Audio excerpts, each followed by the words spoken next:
मसीह, hallelujah. और प्रभु यीशु मसीह की हम महिमा आराधना इसलिए नहीं करते कि उसने हमें सांसारिक वस्तुएं प्रदान की है, इसलिए हम लोग आराधना नहीं करते हैं। कि चंगाई दी है, घर दिया है, गाड़ी दी है, पैसा दिया है, नौकरी दिया है, इसलिए हम आराधना नहीं करते हैं। अगर ऐसा बोलना है तो हमसे भी ताकतवर, हमसे भी बलवान लोग, हमसे भी ज्ञानवान लोग, हमसे भी धनवान लोग, हमसे भी बड़े बड़े ऊपर में रहने वाले जो यीशु मसीह को ना तो जानते, ना पहचानते, ना स्वीकारते, ना ग्रहण कर रखा है, ना प्रभु यीशु मसीह के पीछे चलते, ना उसकी आराधना करते, ना उसकी महिमा करते हैं, ना उसकी स्तुति करते हैं, कुछ नहीं करते, फिर भी वो हमसे हर रीति से जो है बहुत ऊंचाइयों पर है। हम यीशु मसीह की आराधना करने का एकमात्र मकसद यही है, क्योंकि बस वो एक ही शब्द है, वो आराधना के योग्य है, इसलिए हम उसकी आराधना करते हैं। Praise the Lord. क्योंकि आकाश के नीचे, पृथ्वी के ऊपर में यीशु मसीह के अलावा कोई नहीं, हालेलुया, प्रेज़ द लॉर्ड, हम जिसकी आराधना, क्योंकि वो संपूर्ण है, उसमें कुछ भी अधूरा नहीं है। बाकी किसी को भी आप ले लीजिए, जो है अधूरापन एक नजर आएगा, बट यीशु मसीह के अंदर में जब आप देखते हैं संपूर्णता है। शायद मैं पहले भी बता चुका हूँ, कई बार लोग त्रिएकत्व में, ट्रिनिटी के अंदर में जो है कई ऐसी ऐसी बात सोचते हैं कि यार तीन परमेश्वर तो नहीं, नहीं, परमेश्वर एक ही है। फिर आप कहेंगे अरे एक स्वर्ग के अंदर में परमेश्वर, और एक जो 2000 साल पहले इस दुनिया में आए यीशु मसीह, नहीं, वो यीशु मसीह ही परमेश्वर है जो इस दुनिया में मनुष्य के रूप में जो है आया। वो अपने रूप में आ नहीं सकता था, इसलिए उसको मनुष्य का रूप लेकर के इस दुनिया में आना पड़ा। उनका एकमात्र मकसद यही था कि जैसे हम लोग बाइबल के अंदर में देखते हैं, बहुत सारे प्रभु यीशु मसीह ने अद्भुत आश्चर्यक्रम चंगाइयां छुटकारे किए हैं, और आज भी कई लोग जो है इस तरह के कामों को कर रहे हैं। मैं ये नहीं कहता कि अद्भुत आश्चर्यक्रम नहीं है या नहीं करना चाहिए, नहीं, होना चाहिए, बट उसके यीशु मसीह का एकमात्र मकसद सिर्फ चंगाई ही नहीं था, सिर्फ छुटकारा ही नहीं था, सिर्फ चमत्कार ही नहीं था, सिर्फ अद्भुत काम नहीं था।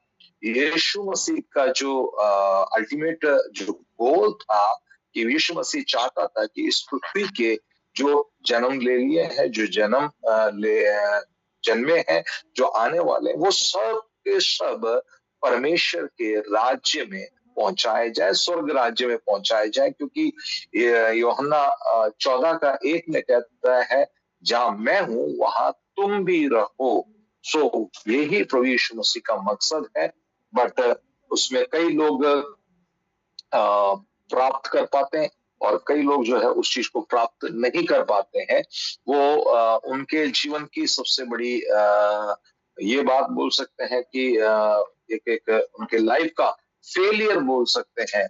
हम जैसे अगर स्कूल के अंदर में भी देखें, अगर 60 बच्चे पढ़ रहे हैं, कोई जरूर नहीं है 60 के 60 या 50 के 50 जो है पास होना, कोई जरूरी नहीं है। उनमें से कई फेल हो जाते हैं, बट वहां पर कोई पार्शियलिटी नहीं होती है, पक्षपात नहीं होता है। वहां पर सबके लिए एक जैसा ही जो परीक्षाएं आती हैं, क्वेश्चन पेपर आते हैं। ये नहीं है कि अमीरों के लिए अलग है, गरीबों के लिए अलग है, मध्य वर्ग के लिए अलग है, सबके लिए एक ही तरह का जो है क्वेश्चन पेपर आता है, और सबके लिए जो है यही है पासिंग मार्क। हमारे टाइम पे, अभी तो मेरे को मालूम नहीं कितना, हमारे टाइम पे 33 हुआ करता था, 33 पासिंग मार्क। तो उसमें ऐसा नहीं है कि भैया हिंदूज के लिए 30 है और क्रिश्चियंस के लिए 35 है और मुस्लिम्स के लिए 40 है। ऐसे ऐसे अलग अलग उसको बांट करके नहीं रखा हुआ है। सबके लिए जो है बराबर है, एक ही नियम, एक ही कायदा, एक ही कानून दिया गया है, और उसमें से मैं और आप जो है उन्होंने चूज कर लिए, चुन लिया, ले लिया, उस मार्ग को अपना लिया, ग्रैंड कर लिया है।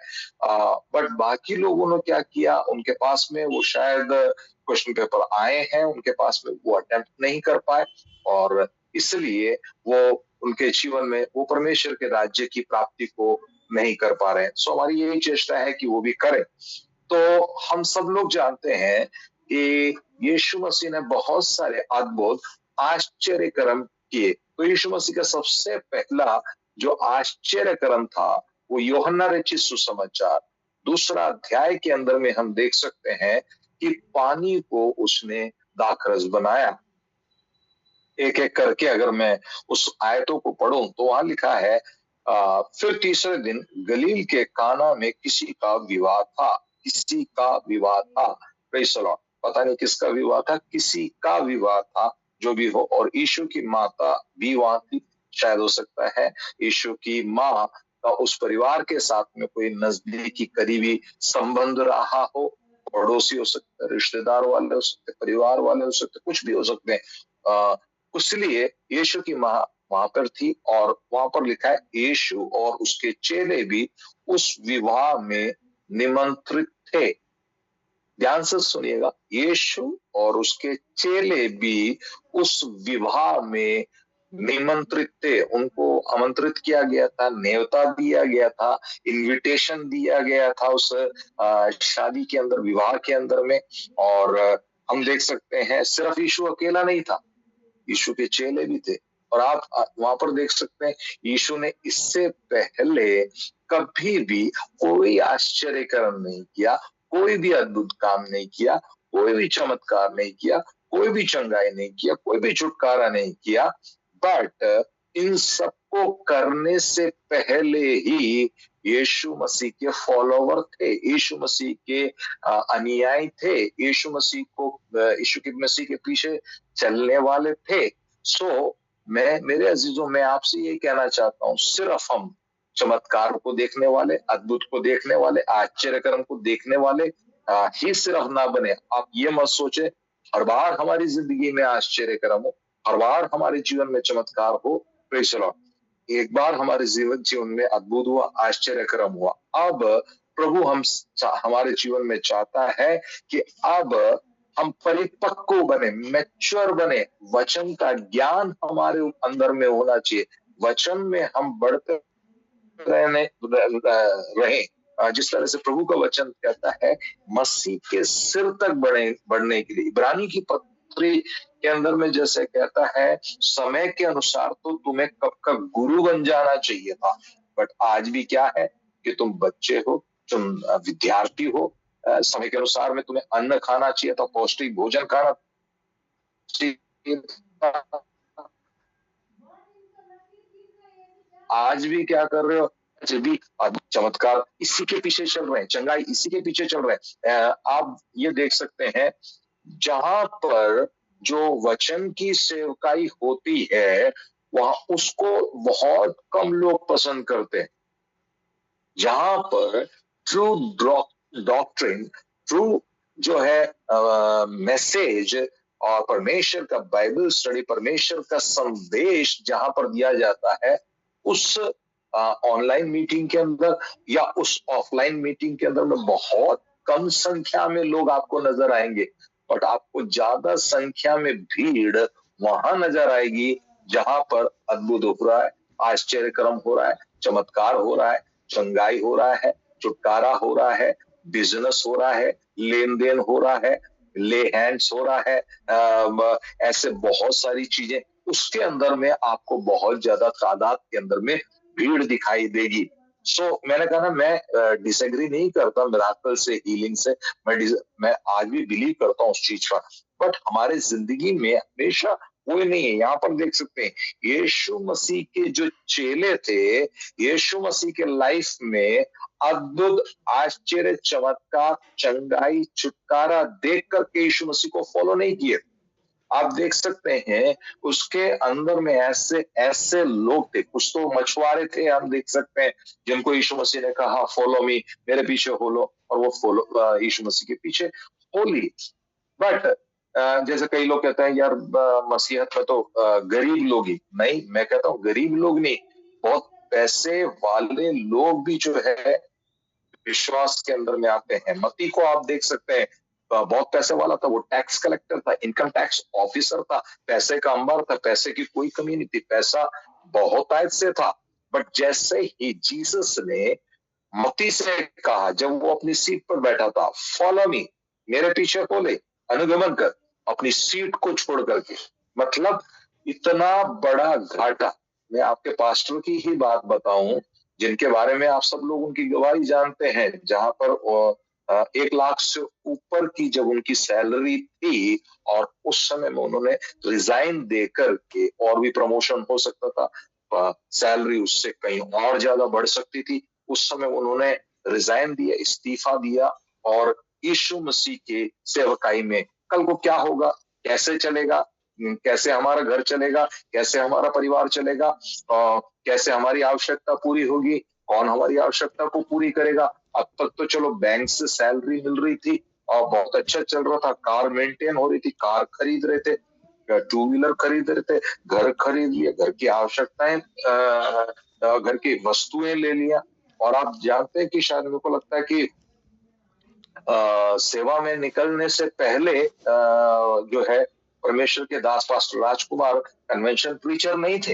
वो मतलब कि जो इधर उधर छोटी सी मीटिंग्स के अंदर में, बट जब उन्होंने नौकरी छोड़ी उसी के बाद में परमेश्वर ने उनको देश के अंदर में, विदेश के अंदर में इस्तेमाल करने लगा। बट उससे पहले जब उन्होंने नौकरी छोड़ी, और उस समय कई लोग नौकरी नहीं छोड़ने का कारण क्या होता है, बुलाहट होती है, नौकरी नहीं छोड़ने का कारण क्या होता है, वो कल के बारे में सोचते, कल की चिंता करते, कैसे खाएंगे, क्या पिएंगे, क्या पहनेंगे, कैसे रहेंगे, कैसे हमारी आवश्यकता पूरी होगी। और ऐसे में कई लोग क्या कर लेते हैं कि जो है अपने कदम को पीछे ले लेते, आगे बढ़ने की बजाय, सेवा में उतरने की बजाय वो सेवा में नहीं आ पाते हैं। उनके अंदर में विश्वास की एक कमी होती है। मैं आपको बताना चाहता हूं, विश्वास वो नहीं है जो आप अपने मुंह से कहते हैं कि मैं विश्वास करता हूं करके आप मुंह से कहते हो, वो विश्वास नहीं है। विश्वास के अंदर में कोई पढ़ेगा याकूब 2:26 पढ़ी, याकूब 2:26।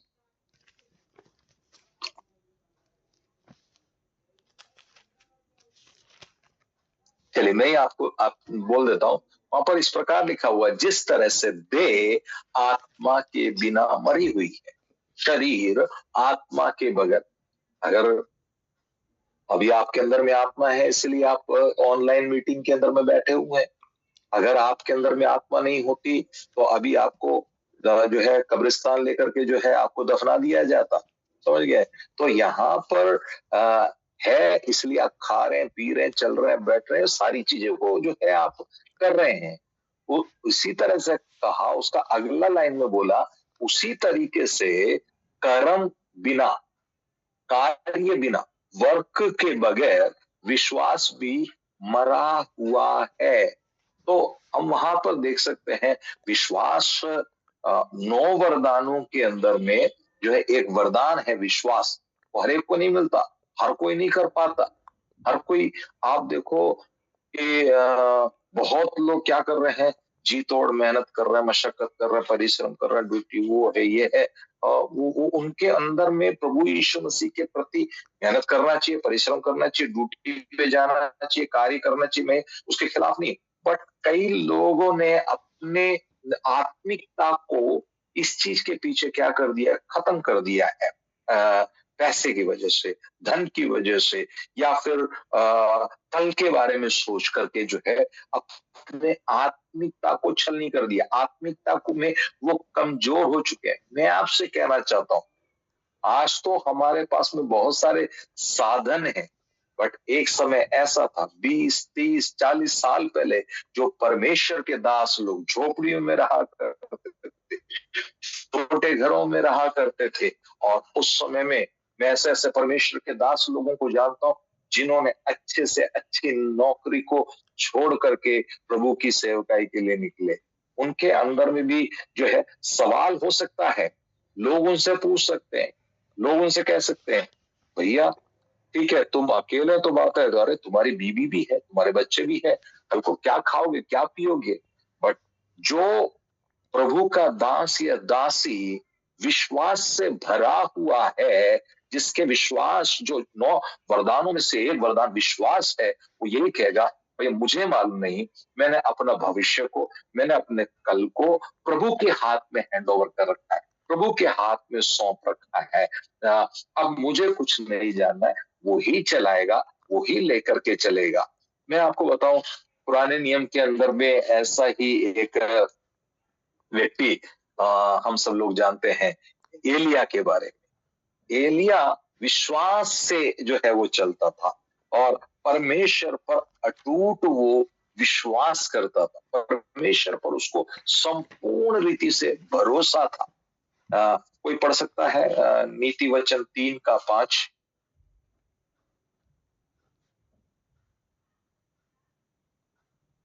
जी सर। वहां पर 3:5, वो अपनी समझ का, तो अपनी समझ का सहारा ना लेना, वरन संपूर्ण मन से यहोवा पर भरोसा रखना। वाह, वहां पर लिखा है तो अपनी समझ का, अपनी समझ, मेरी समझ, दुनिया की समझ, है ना। लोग कहते हैं ना कि यार काम करोगे तो ही खा पाओगे, परिश्रम करोगे तो ही खा पाओगे, जॉब पर या बिजनेस पर तभी जाकर के खा पाओगे। मैं आपको बताना चाहता हूं कि उस समय के परमेश्वर के दासों ने संपूर्ण रीति से परमेश्वर पर भरोसा रखा। कल के बारे में मैं नहीं जानता, मैं अगले क्षण के बारे में नहीं जानता, बट मेरा परमेश्वर हालेलुया कल नहीं, हालेलुया अगला क्षण नहीं, मेरा परमेश्वर आगे के भी बारे में भी जानता है, मेरे पीढ़ी के बारे में भी जानता है, मेरे वंश के बारे में भी जानता है। Praise the Lord. इसलिए वचन कहता है भजन संहिता के अंदर में, परमेश्वर धर्मी जन के वंश को हालेलुया भटकते हुए नहीं देखता। हालेलुया, हम देख नहीं सकते उनको टुकड़ों के पीछे फिरते हुए, बट तो जैसे मैंने कहा एलिया के जिंदगी के अंदर में, एलिया की लाइफ के अंदर में हालेलुया वो पूरी रीति से परमेश्वर पर भरोसा हुए था। परमेश्वर का साराभात की विधवा के घर में जाओ, तो हम लोग कहते हैं अरे साराभात की विधवा के वहां लेगा है, और वहां जाकर के जो लेडी कह रही है थोड़ा सा आटा है, थोड़ा सा तेल, क्या होने जा रहा प्रभु, मुझे किसी धनवान के घर में भेजो ना, किसी पैसे वाले के घर में भेजो ना, यहाँ पर जो है कम से कम अकाल पूरा निकल जाए। बट परमेश्वर ने किसके घर में भेजा? साराफात की विधवा के घर में। बट एलिया क्यों गया? क्योंकि उसके अंदर में विश्वास कूट कूट करके भरा हुआ था। उसके बाद में परमेश्वर ने वहां से कहा करीत नाले पर जाओ, करीत के नाले पर जाओ। साराफत की विधवा के घर में कम से कम माँ और बेटा तो है, खाने के कुछ साधन तो है, कल को कुछ हमें हमें कुछ नजर तो, आशा की हल्की सी किरण तो नजर आती है। बट करीत नाले पर क्या नजर आएगा? करीत नाले में कौन देखेगा, कौन पहचाने? कोई है ही नहीं, दूर दूर तक किसी का नामो निशान नहीं है। और वहां पर जाकर के जो है मैं तो भूखों मर जाऊंगा। बट एलिया को मालूम है मैं जिस परमेश्वर के पीछे चल रहा हूं, जो प्रभु मेरी अगुवाई कर रहा है, जो यहोवा प्रेज़ द लॉर्ड जो जिसने मुझे बुलाया है, वो साधारण परमेश्वर नहीं है, वो मरा हुआ परमेश्वर नहीं है, वो जिंदा परमेश्वर है। उसको मालूम है, यकीन है, इसलिए उसने क्या किया? हालेलुया, परमेश्वर की आवाज को सुन करके करीत नाले में चला गया, एकांतता में चला गया। वहां शायद हो सकता है पानी हो या ना हो, सिर्फ पानी हो, बट वहां पर लिखा हुआ है समय समय पर परमेश्वर हालेलुया एक पक्षी के द्वारा, ऐसा पक्षी जो दूसरे के खाने को झपट्टा मारता है, छीन लेता है, कौन सा पक्षी आप बता सकते हैं? कौवा। कौवा, किसी को मालूम? कौवा। कौवा, कौवा, कौवा है जो दूसरे का जो है, मेरे साथ में हुआ एक बार, छत पे खाना खाते वक्त में तुरंत आया, आटे के साथ में छीन करके, रोटी छीन करके जो है लेकर के, पता भी नहीं चला। उस तरीके से उसके द्वारा तो हम जहां सोच भी नहीं सकते, हमसे यहाँ से जिस रास्ते से हमारी मदद आएगी, जिस दिशा से हमारी सहायता आएगी, हम सोच भी नहीं सकते, वहां से जो है परमेश्वर हमारी मदद करता है। ये प्रभु का प्रबंध है, ये प्रभु की योजना है। क्योंकि प्रभु का वचन कहता है, प्रकाशित वाक्य 3:5 में कहता है, अगर मैं दरवाजा खोल दूं तो उसको कोई बंद नहीं कर सकता। क्योंकि वो उसको मैंने खोला, वो तेरे लिए बंद था, तूने परिश्रम किया, तूने कोशिश की, तूने उसमें बहुत मेहनत मशक्कत की, बट तू खोल नहीं पाया, उसको मैंने खोला, अब इसको कोई बंद नहीं कर सकता। तो वहां पर हम देख सकते हैं टाइम टू टाइम, समय समय पर जो है वो कौवा राजा के महल से, राजा के जो है महल से जो है, किले से जो है खाना लेकर के आता और परमेश्वर के दास को तृप्त करता, खिलाता पिलाता था। Praise the Lord. तो आप कहेंगे पास्टर एलिया के समय में तो जो है एलिया को जो है एलिया जो है कौवा खिलाता था, आजकल कौन करेगा ऐसे? मैं आपसे यही कहना चाहता हूँ, मेरे पास में यही संदेश है, मैं आपको यही बताना चाहता हूँ, एलिया का कौवा मर गया, एलिया का कौवा जिंदा नहीं है, आज वो मर चुका है, कई सालों पहले, तकरीबन 4000 साल पहले वो मर चुका है। Praise the Lord. आज उसका अस्तित्व भी बचा नहीं है। बट एक बात है, जिस कौवे को परमेश्वर ने एलिया के पास में भेजा, एलिया का कौवा सॉरी, जो एलिया का जो कौवा जिसको परमेश्वर ने भेजा, वो परमेश्वर आज भी जिंदा है, वो आज भी जीवित है। हालेलुया। वो काम करने के लिए, इसलिए प्रेज़ द लॉर्ड, परमेश्वर पर सारा बोझ को डाल दे। हालेलुया। सो मत्ती के बारे में जैसे मैं बता रहा था, उसको मालूम है, हालेलुया, किसके पीछे मैं हो ले रहा हूँ, किसकी आवाज है, प्रेज़ द लॉर्ड, किसने मुझे बुलाया है। हालेलुया। और वहां पर उस यीशु मसीह के पीछे वो निकल पड़ा, यीशु मसीह को फॉलो करने लगा। इसी तरीके से 12 अन्य चेलों ने यीशु मसीह को वहां पर फॉलो किया। आगे जब हम देखते हैं, वहां पर लिखा हुआ है कि उस विवाह के अंदर में जब दाखरस घट गया, वह तीसरा आयत में देखते दाखरस घट गया, आगे देखते हैं दाखरस खत्म हो गया। मैं आपसे कई लोगों से कहना चाहता हूं, आपकी जिंदगी में दाखरस जो है घट गया, या आपकी जिंदगी के अंदर में दाखरस खत्म हो गया। ये दाखरस पवित्र आत्मा को दर्शाता है। हालांकि ये दाखरस जो है होली स्पिरिट को रेखांकित करता है। तो हमारे जिंदगी के, हमारे लाइफ के अंदर में प्रार्थना का अभाव है या नहीं है? हम प्रार्थना जैसे करना चाहिए वैसे कर रहे हैं या नहीं कर रहे हैं? हम जिस तरीके से जो जोश हमारे अंदर में पहले था, वो अभी है या नहीं है? जो पहले की तरह की आत्मिकता हमारे अंदर में थी, अभी है या नहीं है? पहले के जैसा वचन को पढ़ना हमारे अंदर में है या नहीं है? आप जानते हैं 7 कलीसियाओं में पहली कलीसिया, प्रकाशित वाक्य, रेवलेशन चैप्टर 2 आप निकालिए, उसके बारे में वो देखेंगे। रेवलेशन चैप्टर 2 उसका 2 से लेकर के पढ़िए।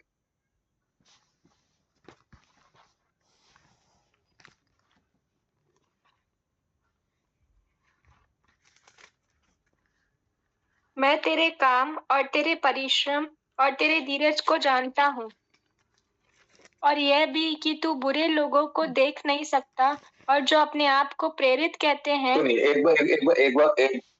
एक बार फिर से हम लोग उसको पढ़ेंगे। आप ये देखिए कितने आप ये देखना, यहाँ पर जिस मैं उसमें आपको बताना चाहता हूँ, ये 7 कलीसिया मुझे और आपको प्रस्तुत कर रही है, रिप्रेजेंट कर रही है, क्योंकि वचन कहता है पहली कुरिन्थियों 3 का 16 और 17, क्या तुम नहीं जानते तुम परमेश्वर का, पवित्र आत्मा का मंदिर और परमेश्वर की आत्मा तुम में वास करती है। You are the living temple of God. आप परमेश्वर का जीवते मंदिर हो करके। तो कहीं ना कहीं ये 7 कलीसिया मुझे और आपको रिप्रेजेंट कर रही है। और आप देखिए ये जो इफिसुस की कलीसिया के अंदर का जो स्वभाव आपके अंदर में है या नहीं है, प्रेज़ द लॉर्ड। धीरे धीरे करके पढ़िए, पढ़िए। मैं तेरे काम और तेरे परिश्रम और तेरे धीरज को जानता हूँ, बिल्कुल। और यह भी कि तू बुरे लोगों को देख नहीं सकता, और जो अपने आप को प्रेरित कहते हैं और है नहीं, उन्हें तूने परख कर झूठा पाया।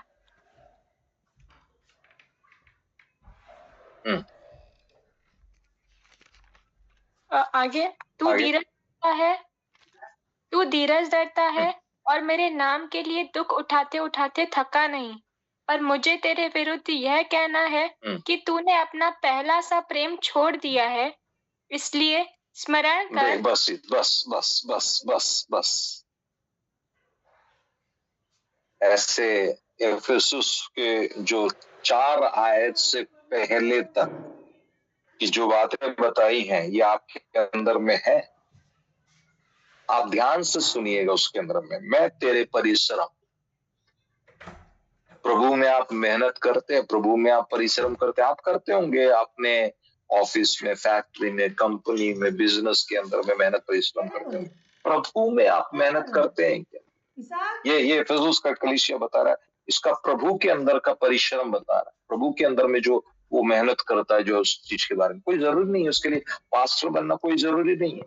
विश्वासी होकर के भी आत्मिकता के अंदर में हम मेहनत कर सकते हैं। कितने ऐसे विश्वासी लोग हैं, मैं ऐसे कितने विश्वासी लोगों को जानता हूं जो नौकरी के साथ साथ में भी क्या करते हैं, शाम को आकर के सेवकाई करने के लिए जाते हैं, हाउस विजिटिंग में जाते हैं, प्रभु का वचन बांटने के लिए जाते हैं। सुसमाचार में लिखा मैं तेरे परिश्रम को, और उसके बाद में लिखा तेरे धीरज को भी जानता हूं। ये धीरज कैसे आता है? ये अब पलटिएगा मत और रोमियो 5 का 3 निकालिए। रोमियो 5 का 3 निकालिए, 3 से पढ़िए, या मैं ही आपके लिए पढ़ता हूँ। 5 का 3 वहां पर लिखा है, केवल यही नहीं वरन हम क्लेशों में भी घमंड करें। कष्टों में, क्लेशों में क्या करें? घमंड करें, और ये जानकर कि क्लेश से धीरज, वहां पर क्या लिखा है? क्लेश से क्या होता है? धीरज निकलता है। अब हम प्रकाशित वाक्य में वापस आएंगे तो वहां पर क्या पढ़ रहे हैं, वहां क्या देख सकते हैं? वहां लिखा हुआ है कि और तेरे धीरज को जानता हूं। तो ये किसमें धीरज धर रहा है? क्लेश में, कष्ट के अंदर में।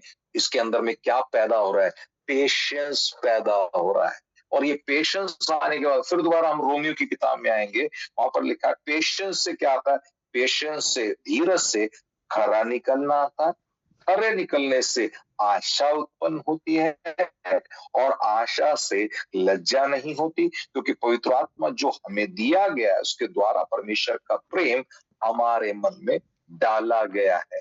मैं वापस से प्रकाशित वाक्य में आऊंगा। सो वहां पर लिखा हुआ है, तू मेरे नाम के खातिर क्या करता है? परिश्रम करता है, धीरज धरता है। और दूसरा यह भी कि तू बुरे लोगों को देख नहीं सकता। मतलब तू बुरा नहीं है, तू गलत नहीं है, तू बुरी बुरी बातें नहीं बोलता, तू गाली नहीं बकता है, तू गलत लोगों की संगति में नहीं बैठता है, तू बुरे लोगों को देख भी नहीं सकता, उस तरफ जाता भी नहीं है। और जो अपने आप को प्रेरित कहते हैं और है नहीं, उन्हें तूने परख करके क्या किया पाया? झूठा पाया। हम क्या करते हैं? हर एक पास्टर को जो है सच्चा मान लेते। हमारे में एक खूबी है, हमारे पास्टर जो है हमारे लिए क्या हो जाता है? वो सच्चा है, अच्छा है।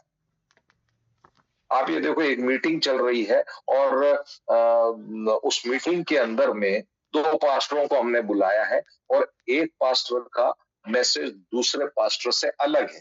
एक के अंदर में सही उपदेश नहीं है, दूसरे के अंदर में सही उपदेश है। तो जो सही उपदेश नहीं है उसमें भी हम प्रेज़ द लॉर्ड हालेलुया बोलते हैं, और जो सही है उसमें भी प्रेज़ द लॉर्ड हालेलुया बोलते हैं। मैंने कई मीटिंग्स के अंदर में देखा है कि जो सही उपदेश, सही परमेश्वर के वचन के मुताबिक सही टीचिंग नहीं है, ऐसा जो प्रचार करता है उसमें भी लोग प्रेज़ द लॉर्ड हालेलुया बोलेंगे, आत्मा में भी भर जाएंगे, और जो सही प्रचार कर रहा है उसमें भी सच्चाई एक ही हो सकता है।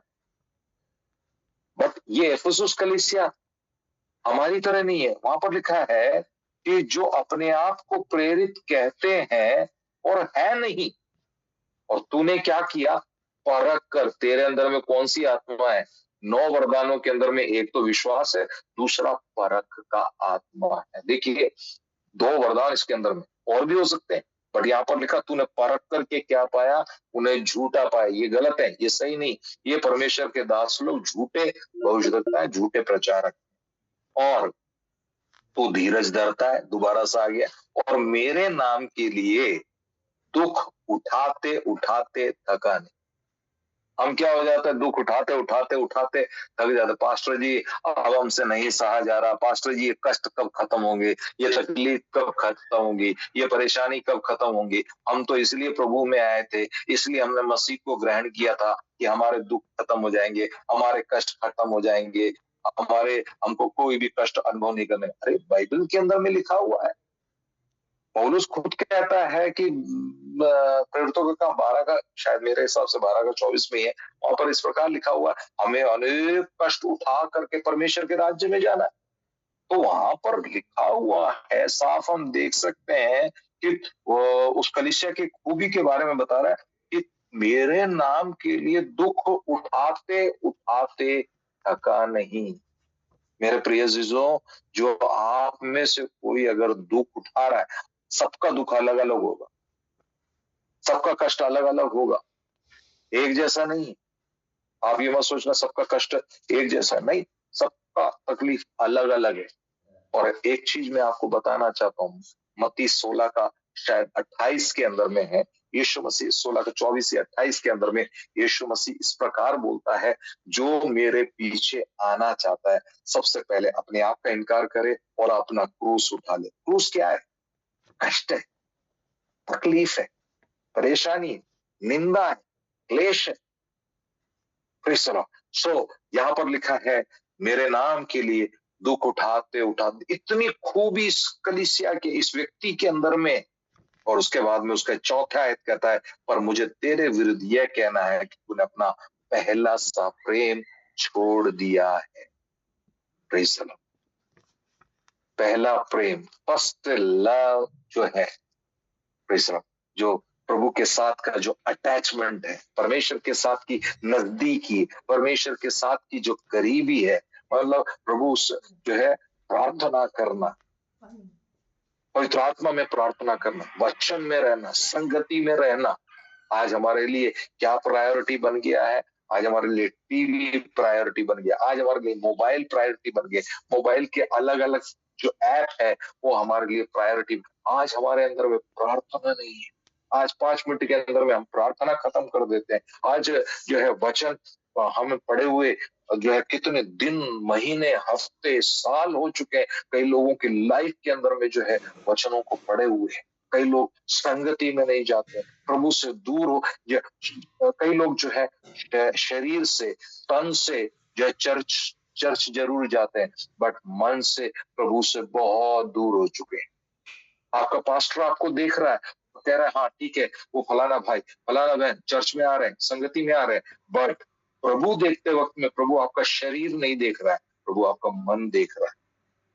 और उसको यही लग रहा है कि मन से क्या हो चुके हैं, वो चर्च में नहीं है, वो चर्च बहुत दूर है, मेरे से बहुत दूर जा चुका है।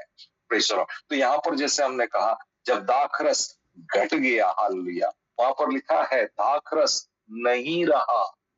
मेरे प्रिय जी, मैं आपसे यही कहना चाहता हूँ, अगर आज दाखरस खत्म हो चुका है, दाखरस घट गया है, तो पास्टर से कहें, प्रभु से कहें, प्रार्थना करें, प्रभु मेरे अंदर में फिर से वो दाखरस दे, वो पहला प्रेम दे, प्रार्थना का जीवन दे, आत्मिकता का जीवन दे, आपके नजदीक, आपके करीब प्रभु आपका स्थान और कोई ना लेने पाए।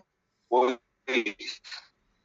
दोस्त, संगति या कोई मल्टीमीडिया ना लेने पाए प्रभु जी, मैं और आपके नजदीक। आप देख सकते हैं यहाँ पर दाखरस खत्म हो जाने की वजह से क्या क्या हो जाता, अगर यीशु नहीं होता तो वो परिवार बर्बाद हो जाता, वो परिवार एक मजाक बन जाता, वो परिवार एक तमाशा बन जाता। बट वहां पर प्रभु से कहने के कारण, प्रभु से बोलने के वजह से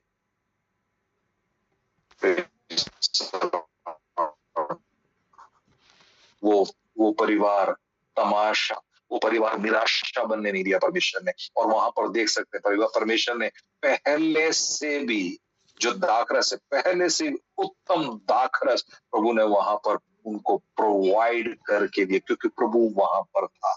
आज भी प्रभु आपके नजदीक है, आज भी प्रभु आपके करीब में है। उससे कहो प्रभु हालेलुया, मेरा दाखरस घट गया है, खत्म हो चुका है।